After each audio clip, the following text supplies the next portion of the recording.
There's a single mantra that has helped me my entire life bypass fear and make really any dream I've had come true, no matter how scary it seemed, no matter how intimidating it was, or how unprepared or inexperienced I felt.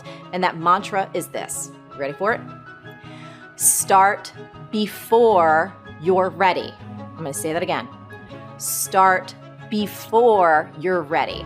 Now, if I were you, Erin, I would get that little phrase tattooed somewhere on your body and live by it morning, day, and night. Because if you don't, here is what's going to be on your tombstone. Because here's the truth, Erin. If you wait until you feel ready to do anything meaningful, you're going to be waiting for the rest of your life. Look, I have been doing this for a long time now.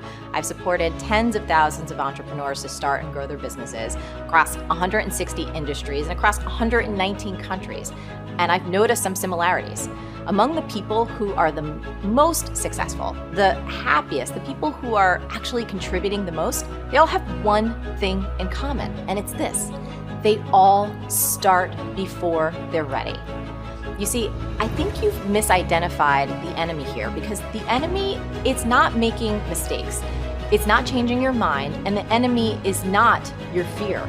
The only enemy that you need to defeat, my friend, is not getting started. This is what most of us just fail to realize. Action is the antidote to fear. Action creates progress and momentum. And action, consistent action, is all you ever need to make anything happen in your life. Don't give away your power. So anytime some nasty criticism or BS comes your way, you have to say this. You cannot take me down. I will not give you that power. I want you to make that your new mantra in life. You got to realize that people can say whatever they want, but you do not have to take it in, and you don't have to let it ruin your day. Your time on this earth is so precious, and it's really, really important that you protect your soul.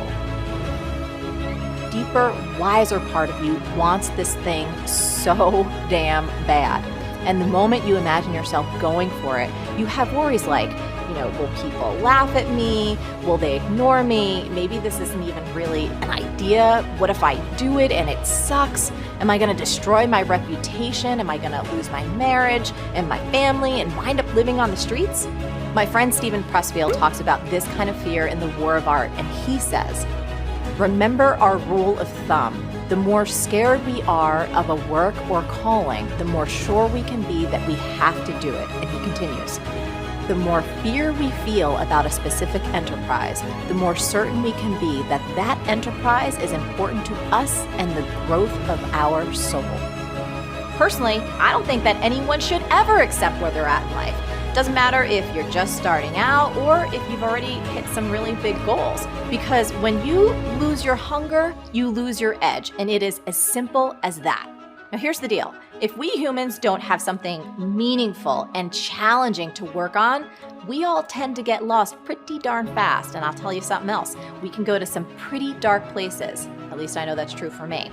So there is some nuance to this, and it's really important that you get it. So you can be 10,000% grateful for what you have right now. You can smell the roses, so to speak. And you can be super hungry and psyched about what's coming up next. Those two things are not mutually exclusive, and it's really important that you get that fact in your noggin.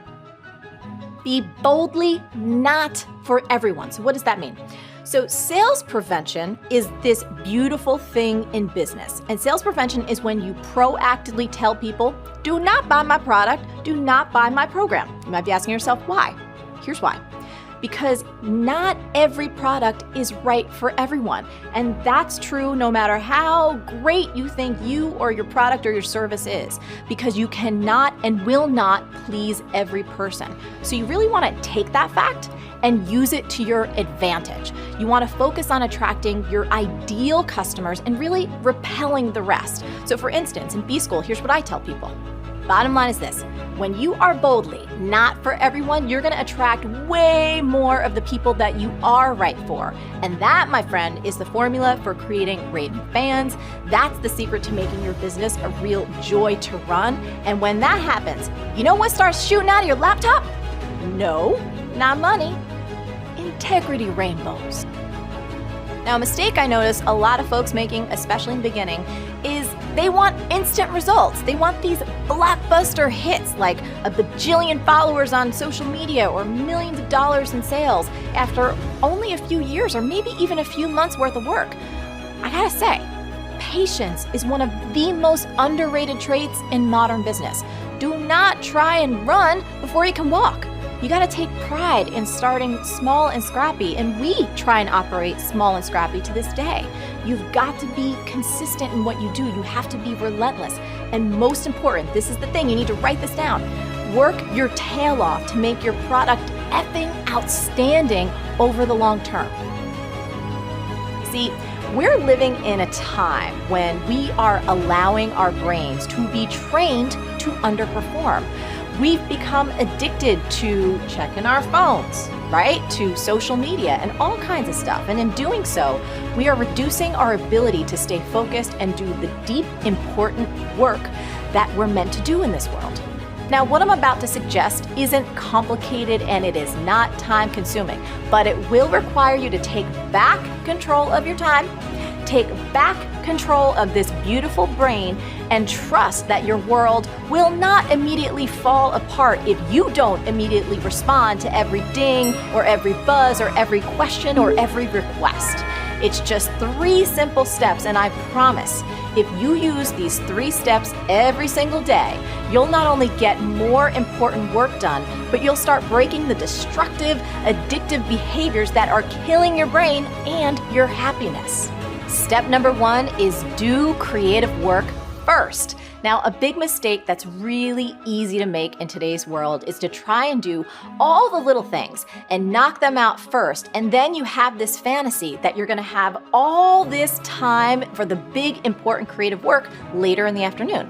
But have you ever noticed that this rarely friggin' works? Am I right? Here's why trying to do all the little things first is a really terrible idea. Because when you wake up, you have this full tank of cognitive fuel. But what many of us forget is that we only have a finite amount of this super powerful cognitive fuel each and every day. And every single time that you make a decision or you resist temptation or exert any kind of self-control, you start to drain your cognitive fuel tank. You decide, do you want to use that limited cognitive fuel on something really important and amazing, or do you want to blow your daily wad on a bunch of dumb crap that doesn't really matter? Moving on. Step number 2, put your entire life on airplane mode. So don't try and ignore your phone or ignore the emails or ignore the Slack messages or whatever else that you have that dings and rings and pops up. That's like me telling Kuma to ignore this slice of salami. Ain't gonna happen. So rather than resist temptation, just eliminate it.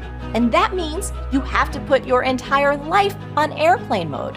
Now, obviously, turn off all the notifications. So close all the tabs, close all the windows, turn off the apps, and especially for your phone, I suggest just turning the damn thing off. However, you also gotta shut off some people too, and that means that you might have to tell your kids and your spouse and your coworkers that for the next 2 hours or 1 hour or 3 hours that you don't exist. Kind of like this.